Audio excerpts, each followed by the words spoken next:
O presidente Jair Bolsonaro participou da cúpula de líderes sobre o clima quando lembrou que o Brasil tem uma participação de menos de 3% das emissões globais anuais de gases do efeito estufa. O presidente lembrou ainda que o Brasil tem uma das matrizes energéticas mais limpas do mundo e é um país pioneiro na difusão de biocombustíveis renováveis, além de ter promovido uma revolução verde no agronegócio. Apontando a condição de campeão de preservação ambiental do país e lembrando que a cooperação internacional contra o aquecimento global deve incluir a todos, o presidente Bolsonaro afirmou que o Brasil pode antecipar em 10 anos o compromisso de alcançar a neutralidade ambiental, sendo que o principal problema é o combate ao desmatamento ilegal. Bolsonaro lembrou que esse problema tem solução complexa e instou os outros países a cooperarem de forma concreta com a construção de nosso futuro comum, lembrando que é preciso haver justa remuneração pelos serviços ambientais prestados por nossos biomas ao planeta. Assista. Historicamente, o Brasil é voz ativa na construção da agenda ambiental global. Renovo hoje essa credencial, respaldada tanto por nossas conquistas até aqui, quanto pelos compromissos que estamos prontos a assumir perante as gerações futuras.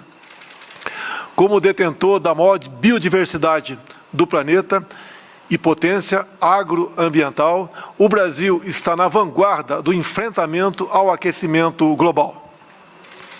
Ao discutirmos mudanças do clima, não podemos esquecer a causa maior do problema: a queima de combustíveis fósseis ao longo dos últimos 2 séculos. O Brasil participou com menos de 1% das emissões históricas de gases de efeito estufa, mesmo sendo uma das maiores economias do mundo. No presente, respondemos por menos de 3% das emissões globais anuais. Contamos com uma das matrizes energéticas mais limpas, com renovados investimentos em energia solar, eólica, hidráulica e biomassa. Somos pioneiros na difusão de biocombustíveis renováveis, como o etanol, fundamentais para a despoluição de nossos centros urbanos. No campo, promovemos uma revolução verde a partir da ciência e inovação. Produzimos mais utilizando menos recursos, o que faz da nossa agricultura uma das mais sustentáveis do planeta. Temos orgulho de conservar 84% de nosso bioma amazônico e 12% da água doce da terra. Como resultado, somente nos últimos 15 anos, evitamos a emissão de mais de 7,8 bilhões de toneladas de carbono na atmosfera. À luz de nossas responsabilidades comuns, porém diferenciadas, continuamos a colaborar com os esforços mundiais contra a mudança do clima. Somos um dos poucos países em desenvolvimento a adotar e reafirmar uma NDC transversal e abrangente, com metas absolutas de redução de emissões, inclusive para 2025, de 37% e de 40% até 2030. Coincidimos, senhor presidente, com o seu chamado ao estabelecimento de compromissos ambiciosos.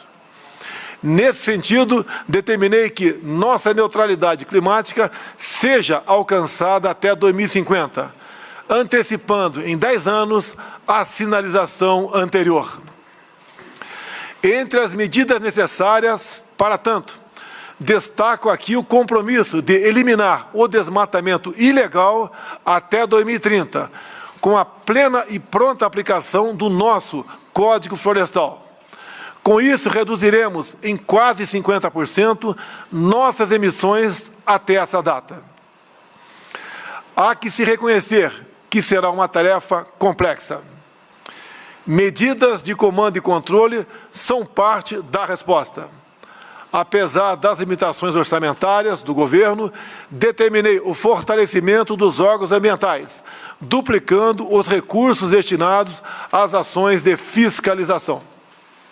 mas é preciso fazer mais. Devemos enfrentar o desafio de melhorar a vida dos mais de 23 milhões de brasileiros que vivem na Amazônia, região mais rica do país em recursos naturais, mas que apresenta os piores índices de desenvolvimento urbano. A solução desse paradoxo amazônico é condição essencial para o desenvolvimento sustentável da região. Devemos aprimorar a governança da terra, bem como tornar realidade a bioeconomia, valorizando efetivamente a floresta e a biodiversidade.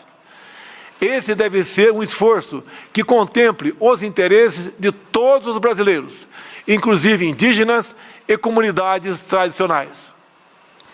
Diante da magnitude dos obstáculos, inclusive financeiros, é fundamental poder contar com a contribuição de países, empresas, entidades e pessoas dispostas a atuar de maneira imediata, real e construtiva na solução desses problemas.